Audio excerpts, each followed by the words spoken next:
మదనపల్లి మున్సిపాలిటీలో 20వ వార్డుకు సంబంధించిన తులసి రామకృష్ణాచారి మాట్లాడుతున్నాను. ఈరోజు మాట్లాడుతున్న విషయం ఏమనగా, నిన్న కౌన్సిల్ జరిగింది.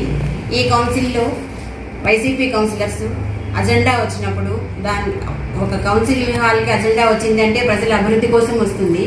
ఆ అభివృద్ధిని వీళ్ళు వాయిదా వేస్తున్నారు. ఇలా వాయిదా వేయడానికి వీళ్ళకి ఏమి హక్కు ఉంది? వీళ్ళ అసమర్థ కౌన్సిల్ వల్ల ప్రజలందరూ చాలా ఇబ్బంది పడుతున్నారు. మదనపల్లి పట్టణంలో ఒక శానిటేషన్ అయితేనేమి, రోడ్స్ అయితేనేమి, డ్రైన్స్ అయితేనేమి, ఇలా అన్ని విషయాల్లో కూడా వీళ్ళ అభివృద్ధి శూన్యము.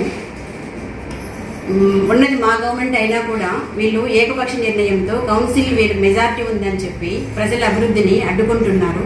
96 crores వర్క్స్కి అజెండాకు వస్తే కేవలం 21 కోట్లకు మాత్రమే వర్క్స్ వీళ్ళు కంప్లీట్ చేశారు. మిగిలిన వాటి సంగతి ఏమిటి? ఇక్కడ 13th ఫైనాన్స్ నుంచి 14th ఫైనాన్స్ నుంచి కొన్ని గవర్నమెంట్ నుంచి కొన్ని నిధులు వచ్చినాయి. అవి కూడా ఉపయోగించుకోలేక అసమర్థతతో ప్రజల అభివృద్ధికి ఉపయోగించుకోలేక వీళ్ళు అసమర్థ పాలన పరిపాలిస్తున్నారు.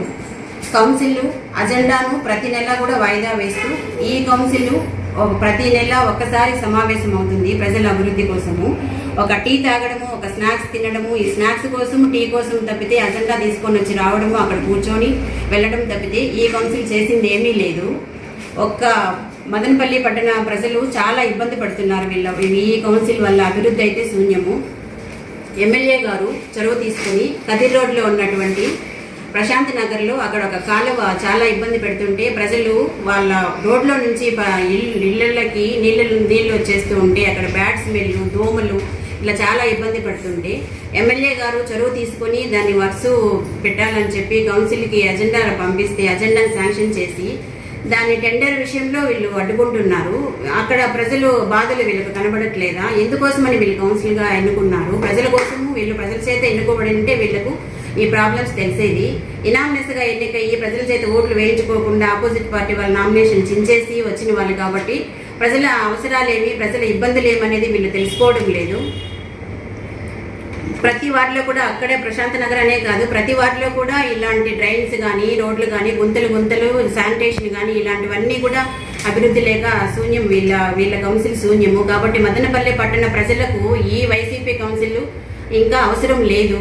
వీళ్ళ చేతకానితనం వల్ల, వీళ్ళ అసమర్థత అడ్మినిస్ట్రేషన్ వల్ల ప్రజలు చాలా ఇబ్బంది పడుతున్నారు. వీళ్ళ పరిపాలన ఇంకా అవసరం లేదు. ప్రజలందరూ కూడా తెలుసుకుంటున్నారు. ఇంకొకసారి ఇలా ప్రజలందరికీ నేను విన్నవిస్తున్నాను ఏమంటే, ఇట్లాంటి కౌన్సిల్ని మీరు మళ్ళీ ఎంకరేజ్ చేస్తారా? ఇలాంటి వాళ్ళకు మీరు ఓట్లు వేసి మళ్ళీ గెలిపిస్తారా? మీ వార్డులో మీ సౌకర్యం కోసం ఏ పని చేయకుండా అడ్డుకుంటుంటే, ప్రభుత్వం చేయడానికి ముందుకు వస్తుంటే మీరు అడ్డుకుంటారా? వాళ్ళు అడ్డుకునేటప్పుడు మీరు మళ్ళీ వాళ్ళని ఓట్లు వేసి తీసుకొస్తారని నేను ప్రజల్ని అడుగుతున్నాను.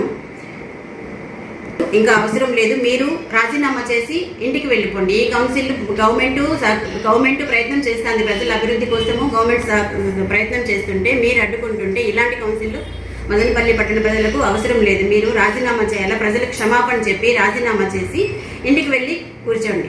కలెక్టర్ వారికి కూడా కోరుకుంటున్నాను, ఈ కౌన్సిల్ని రద్దుపరచమని కోరుకుంటున్నాను. ప్రజల అభివృద్ధి కోసం పనిచేయని కౌన్సిల్ మదనపల్లి ప్రజలకు అవసరం లేదు. కాబట్టి కలెక్టర్ వారికి నేను విన్నవించుకుంటున్నాను, ఈ కౌన్సిల్ని వెంటనే రద్దు చేయాల్సిందిగా కోరుతున్నాను.